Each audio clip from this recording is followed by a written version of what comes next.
कि आप झूठे हो, आप मक्कार हो, धोखेबाज हो। आपने संविधान की शपथ लेकर धोखा दिया, संविधान हाथ में लेकर मुसलमानों को झूठ बोलकर तकरीर कर कर उसका वोट आपने हासिल किया और मुसलमानों को आपने सड़क पर मरने को मजबूर कर दिया। मुसलमानों की 20 करोड़ की बिल्डिंग पर बुलडोजर चलने को आपने मजबूर कर दिया। आपने हादी शहजाद को दर बदर करने पर मजबूर कर दिया और आपके तमाम नेताओं के मुंह में दही जमा हुआ है। इसलिए गुलाम सरवर नहीं, पूरे भारत का मुसलमान पूछता है राहुल गांधी जी और कांग्रेस के उन तमाम चमचे लीडरों से और मुसलमान लीडरों से और विशेषकर इमरान प्रतापगढ़ी से कि ये तमाशा चलने वाला नहीं है। ज्यादा बहुत हो गई शायरी आपकी, अब शायरी से काम नहीं चलेगा।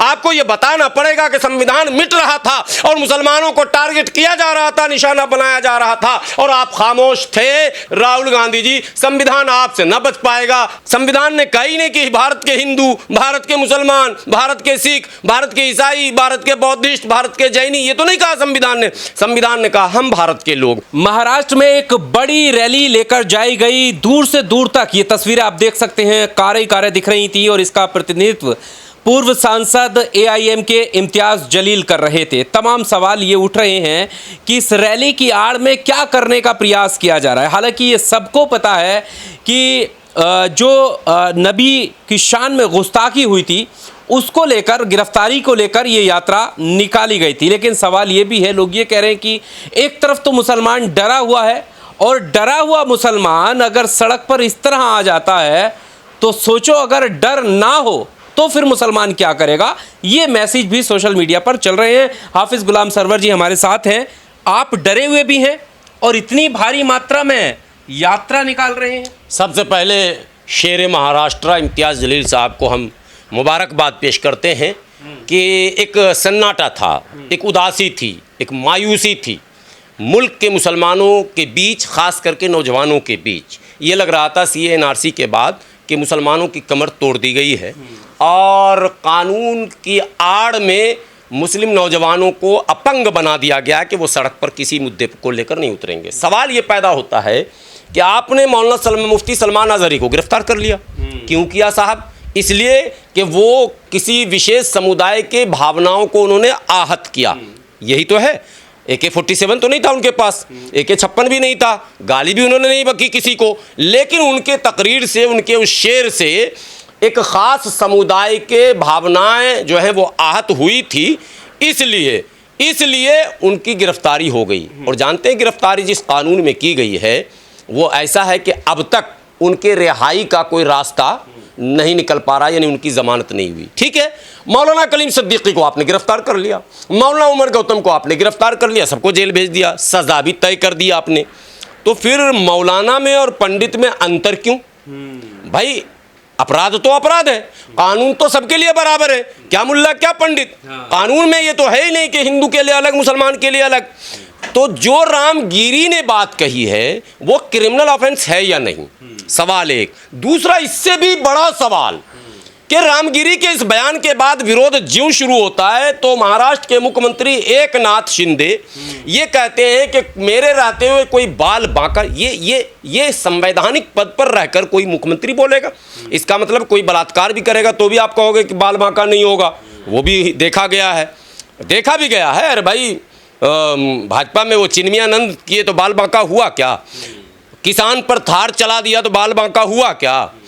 महिला रेसलर के साथ छेड़छाड़ किया तो बाल बांका हुआ क्या? पूरा घर बर्बाद कर दिया कुलदीप सेंगर ने तो बाल बांका हुआ क्या?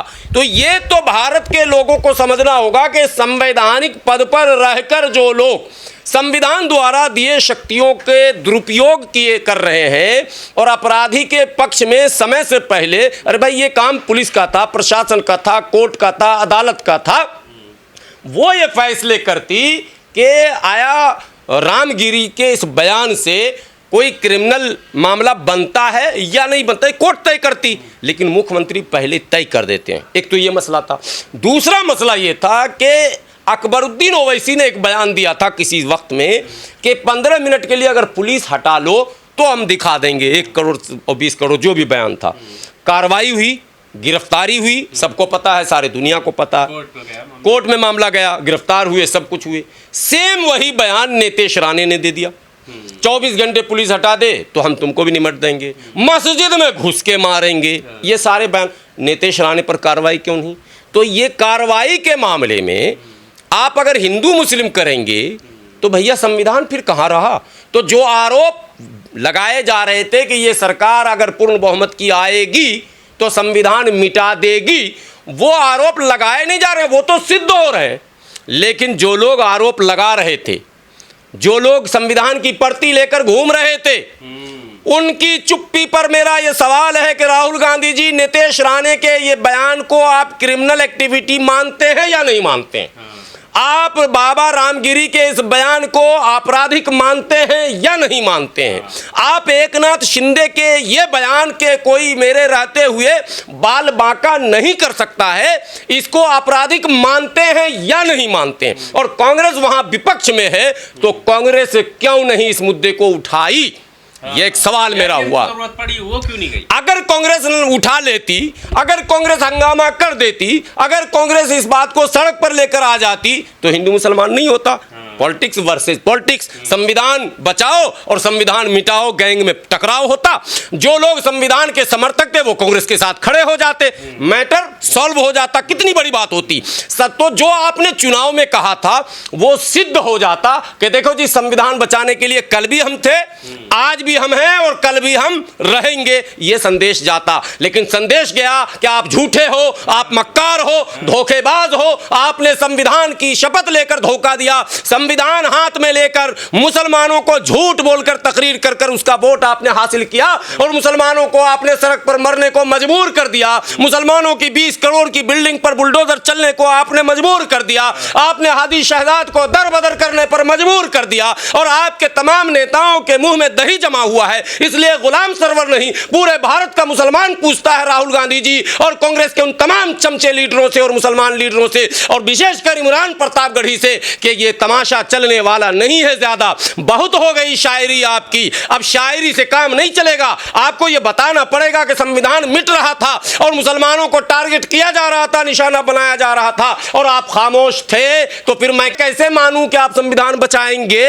ये सवाल होता है। अब कांग्रेस नहीं उतरी तो एक नई पार्टी आई, पहले हिंदू हृदय सम्राट थी, अब सेकुलर बनी उद्धव ठाकरे जी की, वो भी चुप रहे इस मुद्दे पर। एक घड़ी टिक टिक टिक टिक 10:10 पर घड़ी बंद है वो, तो 10:10 पे जो घड़ी बंद है, अजित पवार जी और शरद पवार जी ये भी चुप रहे। तो अब ऐसे में कौन आता मैदान में? अब आप आइए, आप कहते हैं अब इम्तियाज जलील मौलाना तो नहीं है, आलिम मुफ्ती भी नहीं है, वो तो पॉलिटिशियन है ना, पत्रकार। अब कुछ हमारे पे वो मौलाना जिनको लगा कि मेरी सत्ता हिल गई, जो काम हमको करना था क्रेडिट लेते थे सड़क पर उतारने का। ये जमीयत चाहती थी कि सड़क पर मेरे आह्वान पर लोग जुटे, दूसरी जमातें चाहती थी कि मेरे माने बुलावे पर लोग जुटे, लेकिन यहाँ तो इम्तियाज जलील के बुलावे पर लाखों लाख लोग जुट गए। अब भैया क्या होगा? तो इन्होंने कहना शुरू किया ये जो ना पोलराइज कर रहे हैं, ये पॉलिटिक्स कर रहे हैं। तो इम्तियाज जलील पॉलिटिक्स नहीं करेंगे तो तुम बताओ वो क्या करेंगे? तकरीर करेंगे? वो 50,000 रुपया लेके जलसे में जाएंगे क्या? इम्तियाज जलील जब पॉलिटिशियन है तो पॉलिटिक्स ही करेंगे, ये तो नेचुरल बात है। लेकिन आपकी जो ड्यूटी थी वो आपने क्यों नहीं की? आपने इम्तियाज जलील को मजबूर क्यों किया सड़क पर उतरने को? थैंक्स, बार बार मुबारकबाद कि इम्तियाज जलील ने उस सन्नाटे को चीरते हुए महाराष्ट्र के तमाम मुस्लिम नौजवानों को साथ में लेकर यह संदेश सरकार को दिया कि ये मत समझो कि हम डर गए, हमने सब्र किया है। लेकिन अगर संविधान पर आंच आएगा, मसला नबी के शान में अब गुस्ताखी का नहीं रहा, मसला किसी के धमकी देने और लेने का नहीं रहा, मसला यह है कि संवैधानिक व्यवस्था भारत में इक्वल है या नहीं, क्या इसमें भी भेदभाव है, इसमें भी पंडित जी के लिए अलग और मौलाना के लिए अलग होगा क्या, इसमें भी क्या कहते हैं नॉन मुस्लिम के लिए अलग और मुस्लिम के लिए अलग होगा क्या?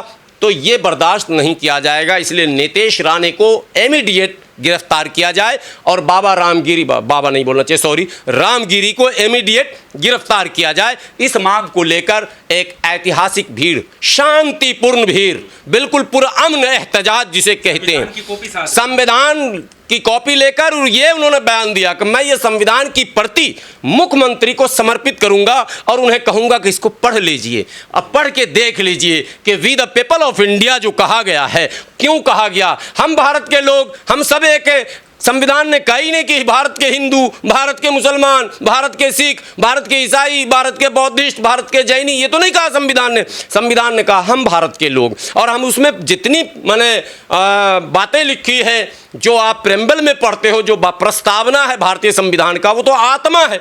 संविधान की आत्मा है प्रस्तावना, जहां इसमें इक्वलिटी की बात की गई, जहां एक इक्वल अपॉर्चुनिटी की बात की गई, जहां भेदभाव भाव रहित व्यवस्था की बात कही गई, वहां आप खुलेआम भेदभाव कर रहे हैं।